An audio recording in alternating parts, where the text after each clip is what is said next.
Hi అండి. ఈరోజైతే నేను కుక్కర్‌లో పుదీనా రైస్‌ని ఏ విధంగా చేసుకోవాలో చూపిస్తానండి. దీనికోసం నేనైతే ఒక అట్ట పుదీనా తీసుకొని బాగా వాష్ చేసి పక్కన పెట్టుకున్నానండి. అలాగే ఇంకో ప్లేట్‌లో తరిగిన ఉల్లిపాయ ముక్కలు, 6, 7 పచ్చిమిర్చి, చిన్న అల్లం ముక్క తీసుకున్నా. దీనికోసం ముందుగా 10 నిమిషాల ముందే బియ్యం నానబెట్టుకోవాలండి. ఇప్పుడు స్టవ్ పై కుక్కర్ పెట్టుకొని ఆయిల్ కూడా యాడ్ చేసుకోవాలి. ఆయిల్ అయితే హీట్ అయినప్పుడు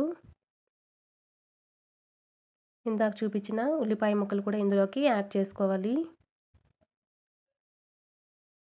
ఉల్లిపాయ ముక్కలు వేగుతుండగా ఇంకో పక్క అయితే మిక్సీ జార్ తీసుకొని మిక్సీ జార్లోకి పచ్చిమిర్చి,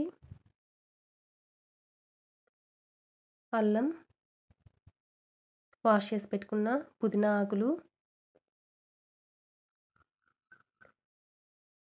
కొద్దిగా ఉప్పు అయితే యాడ్ చేసుకోవాలండి.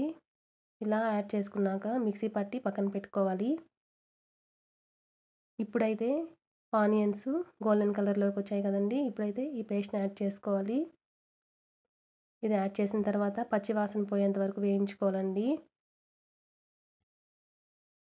ఇలా ఆయిల్ దగ్గర పడుతున్నప్పుడు చిన్న ముక్క దాల్చిన చెక్క, 2 లవంగం మొగ్గలు, 1 యాలక కూడా వేసి వేయించుకోవాలి. అలాగే కొద్దిగా పసుపు, కొద్దిగా ఉప్పును కూడా వేసి వేయించాలండి.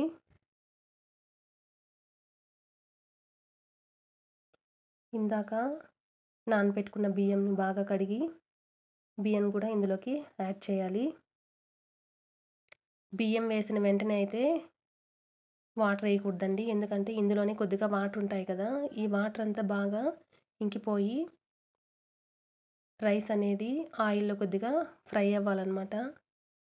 ఇలా ఫ్రై అవ్వడం వల్ల ఈ పుదీనా ఫ్లేవర్ అంతా రైస్కి బాగా పడుతుందండి. ఇలా వేయించుకుంటూ ఇంకో పక్క అయితే మనం బియ్యం ఎంత తీసుకున్నామో దానికి వాటర్ అయితే కొలిచి పెట్టుకోవాలండి. నేనైతే పెద్ద గ్లాస్‌తో 1 గ్లాసు, చిన్న గ్లాస్‌తో 1 గ్లాస్ అయితే బియ్యం తీసుకున్నాను. పెద్ద గ్లాస్‌తో 2 గ్లాసులు వాటర్ అండి. చిన్న గ్లాస్‌తో 2 గ్లాసులు వాటర్ అయితే కొలిచి పక్కన పెట్టుకోవాలండి.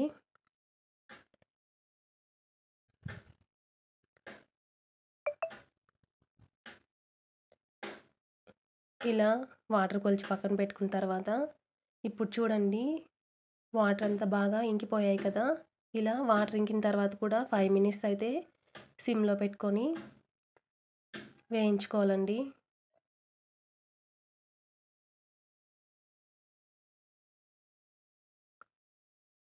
ఇలా వేయించుకున్న తర్వాత లాస్ట్‌లో కొత్తిమీర కొద్దిగా వేసుకోవాలి. ఇప్పుడైతే వాటర్‌ని యాడ్ చేసుకోవాలండి. ఇలా వాటర్ యాడ్ చేసిన తర్వాత మొత్తం ఒకసారి కలిపి కుక్కర్ మూత పెట్టి విజిల్ పెట్టాలండి. ఇలా 2 విజిల్స్ వరకు పెట్టి 2 విజిల్స్ వచ్చిన తర్వాత ఓపెన్ చేసి మొత్తం కూడా ఒకసారి రైస్ అంతా కలుపుకోవాలండి. ఇలా బాగా కలిపిన రైస్‌ని నేనైతే ఒక హాట్ బాక్స్‌లోకి వేసుకున్నాను. అంతే అండి, పుదీనా రైసు రెడీ. మీరు కూడా చేసి చూడండి.